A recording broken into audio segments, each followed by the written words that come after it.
I'm John Pattison. For 25 years, I've been in the entertainment business, and I've been very fortunate to have won quite a few Emmys for the shows that I've worked on. And obviously, a lot has changed over these years. There was no such thing as social media back then. There was no Facebook, there was no Twitter, there was no LinkedIn. I began my career as a TV sportscaster, and then I came out to Los Angeles to host a national TV show called PM Magazine, which some of you may remember. And then I created what are called electronic press kits, EPKs, the behind the scenes, the making of films. And this has become a mainstay of marketing for TV, for film, for music, and for corporate presentations. So, the great thing about that was that in doing hundreds of these films with the biggest stars in Hollywood, they began to trust me. They knew that when I was on the set with my crew, whatever we filmed would not be negative and would show them in the best positive light. Cut to now. I believe in Hollywood now, all you talk about is Twitter. All you talk about is Facebook and the amount of people that follow me. Well, I think the social media in Hollywood, and for the stars in particular, the celebrities, is broken. The top 10 entertainment online sites are all tabloid. TMZ, OMG, Wonderwall, Perez Hilton, all negative. In television again, in the day, you had Jerry Springer here and you had Oprah Winfrey over here. Hey, which do you want to be on? Jerry Springer. Tabloid, negative, gossip, controversial. Oprah, hello, positive, trustworthy, authentic, something you want to have. You'd like to go on Oprah. Well, this problem of having a social media that's broken in Hollywood became really evident to me recently with my 13-year-old daughter, Lena.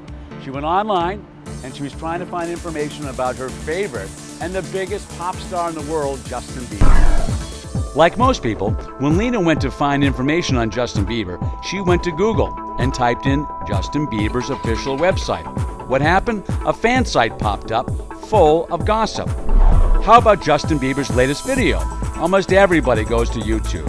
And here's what happened again. A fan site popped up #1 with 1.4 million subscribers. Now, do you think the average fan realizes the difference when this happens? In this case, somebody named Kid Rawl said he's Justin Bieber. All right, how about some other social networks?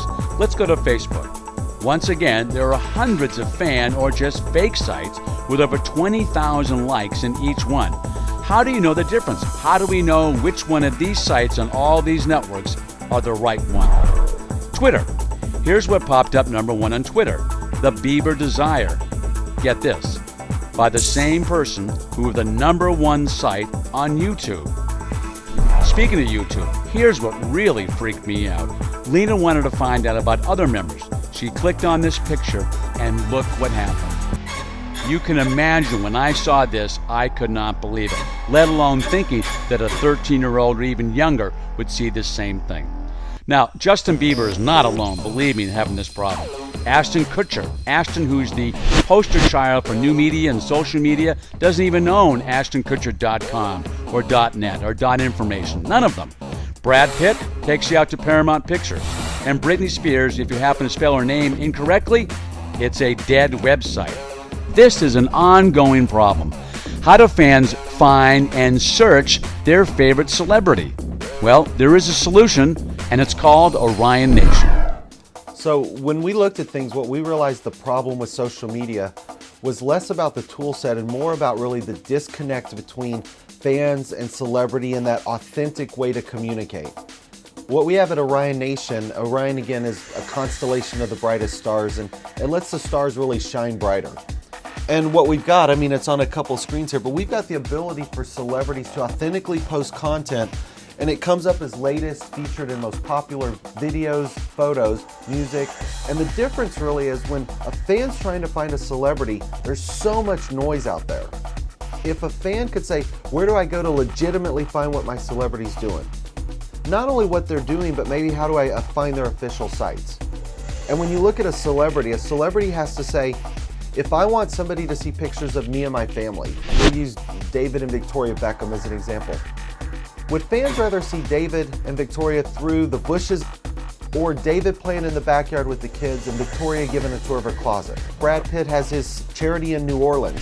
So he's got this fan base that's really interested in what Brad's doing, but entertainment has moved on. The news sites just aren't covering it.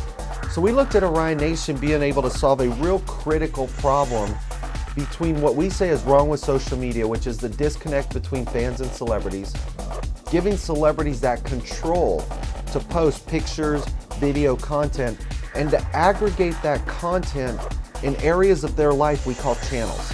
A celebrity could say, here's my family channel. Here's pictures and videos of me and my family. Here's my celebrity channel. Here I am about to go to the Oscars. So here are the dresses that I'm trying on and my makeup getting done and the ride over in the limo. And it's so much content and information behind the scenes that fans really never get to see, and celebrities haven't had a true outlet to post it. So with OrionNation, what we really did was focused a lot on the interface in terms of the navigation, photo arrays, drop downs. For instance, you can go in and search under movie stars, television, music, sport, entertainment, or public figures. We have the latest, featured, and most popular videos, latest, featured, and most popular photos, music, and events. Therefore, when a celebrity goes in and posts, the latest videos automatically show up. If there's ones that are featured or the ones that are most popular, we've also got a scroll bar where you can go across some of the latest ones.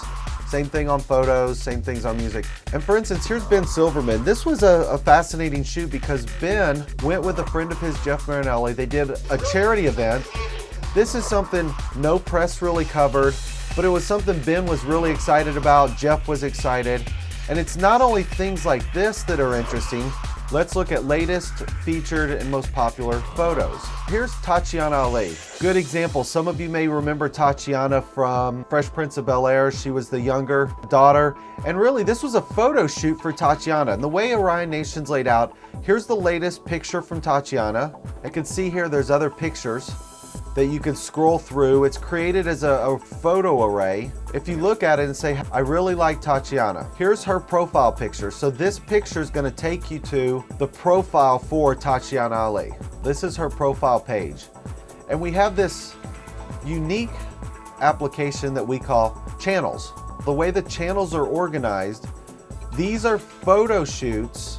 So this is particular videos and photos that would have occurred from just the Mammy magazine shoot. This is a great one. This is Tatiana. We called it her welcome tour. And here she is welcoming us in, and just, it's fun, it's interactive.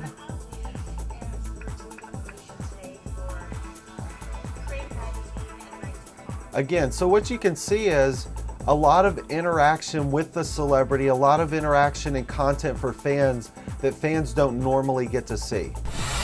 Then what we also looked at are brands. The new buzzwords that are coming out, branded entertainment, engagement. How do you get that brand directly associated with a celebrity? And as it exists now, we'll use Jennifer Aniston and Smartwater. Jennifer's sponsored by Smartwater. She's got these great billboards up. Well, Smartwater can't go to Facebook and directly sponsor a fan page. The brand can't go into Facebook and MySpace and Twitter. So there's a disconnect between a brand that could directly associate with that celebrity. So again, we built the platform OrionNation where a Jennifer Aniston could say, hey, here's my Smartwater channel. Here's a bunch of really cool pictures and videos of the making of this billboard or the making of this commercial. And finally, for once, they not only can control that content, there'll be the authentic voice in there, and the brands can directly associate with that celebrity in a way that's never been able to be done before. So we really looked at the totality of it, and then we stepped out and said, all right, who are the stakeholders? Is it the agents? Is it the attorneys? Is it the publicity, the managers? Everybody's got a stake in it for the entertainment industry. And at OrionNation, we really solved the problems for the agents, which are concerned about income, the publicists who are concerned about image, the attorneys who are concerned about intellectual property, and really the managers who are concerned about the infinity of protecting all of it. And then in the middle of that, the I call it It's All About I, is the celebrity who says, what's in it for me? We're giving the celebrities total control of their content, their message, and their image, helping them monetize it, allowing fans to directly find them in a way that's never been done before, where all of a sudden we close that gap for all the parties. So OrionNation, we think we've got a great solution, really good momentum, tremendous buy-in from the entertainment industry, and we really think we're solving a critical gap and a differentiation. So when we say social media is broken, that's really what we mean is We're closing the gap between all the parties in a direct, authentic platform. Again, OrionNation lets the star or the celebrity shine brighter. So this is an ongoing problem. How do fans find and search their favorite celebrity? Well, there is a solution, and it's called OrionNation.